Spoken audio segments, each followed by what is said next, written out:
Kara Swisher. If you don't know her, she's probably the most respected tech journalist around right now. Decades in the room with the biggest names in Silicon Valley. She's interviewed everyone. She's afraid of no one. And she just spent a year looking at what the richest people in the world are trying to do to live forever. I've been watching her CNN series and reading her book, Burn Book, back to back. And I want to tell you what I've found, because some of it is fascinating, some of it is genuinely insane, and all of it points to something in the longevity space that nobody wants to admit. Bryan Johnson. You've probably seen this guy. He's spending $2 million a year on his body. $2 million. He has a team of doctors monitoring his every biomarker around the clock. He follows a diet so precise it reads like pharmaceutical protocol.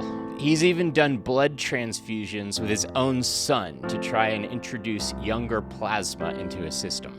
And by all measurable biological metrics, it's apparently working. He is reversing certain markers of aging. He also looks, and I say this with zero judgment, like the loneliest man alive. And that's the thing Swisher keeps coming back to underneath all this noise. That's the thread that runs through it all. Because here's what the science actually says when you strip away the supplements and the cold plunges and the NAD infusions and the $2 million protocols. The single best predictor of a long, healthy life is not your VO2 max. It's not your grip strength. It's not your biological age score. It's whether you have people. Real ones, the inconvenient kind.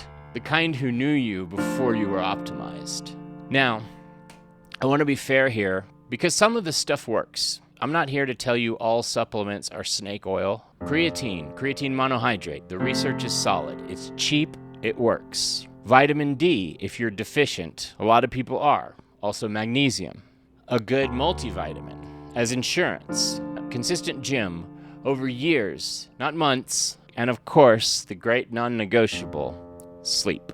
That'll do more for you than any protocol a longevity clinic sells to you for $400 an hour. But there's a version of this world, and Swisher documents it beautifully, where extremely intelligent people with unlimited resources have optimized every measurable variable of their lives, and quietly, without noticing, let the unmeasurable ones disappear. And the unmeasurable ones are the ones that actually keep you alive. I've been in Medellin, Colombia for several years now. I moved here just before the pandemic, which in retrospect was either terrible timing or perfect timing, depending on what day of the week you ask me. I'm building this YouTube channel, still brand new, like and subscribe.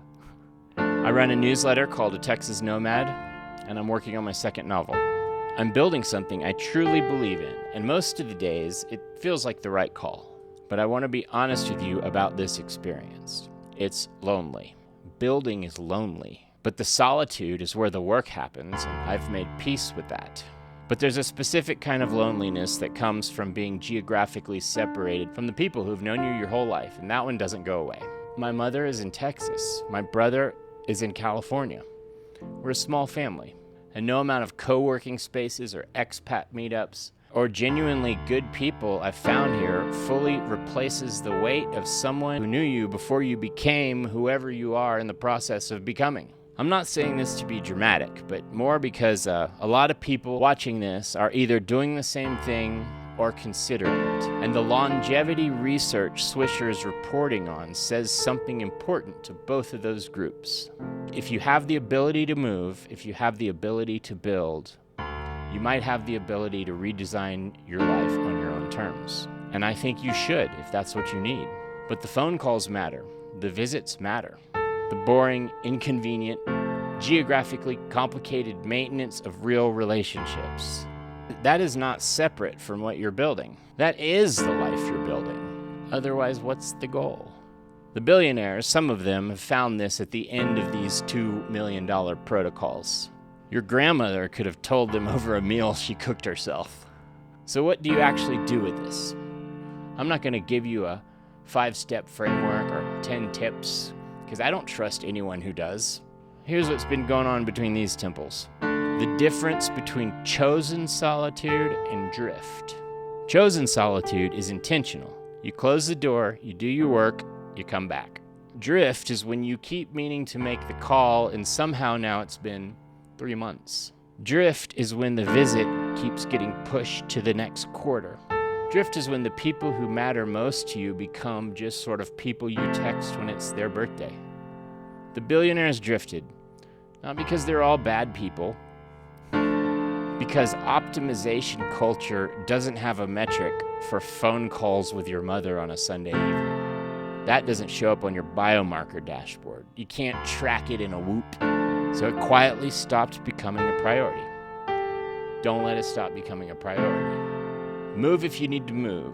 Build if you need to build. Design the life, absolutely. That's what we're here for. But design it around the people too, not instead of them. Kara Swisher spent a year with people who can afford to solve for everything.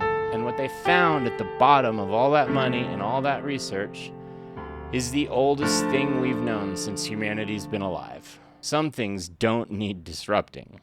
If this resonated with you, please like and subscribe.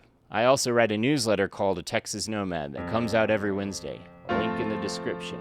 And if you're thinking seriously about what it's like to redesign your life from the ground up, that's what I've been doing. So stick around, because that's exactly what this channel's about. See you next week.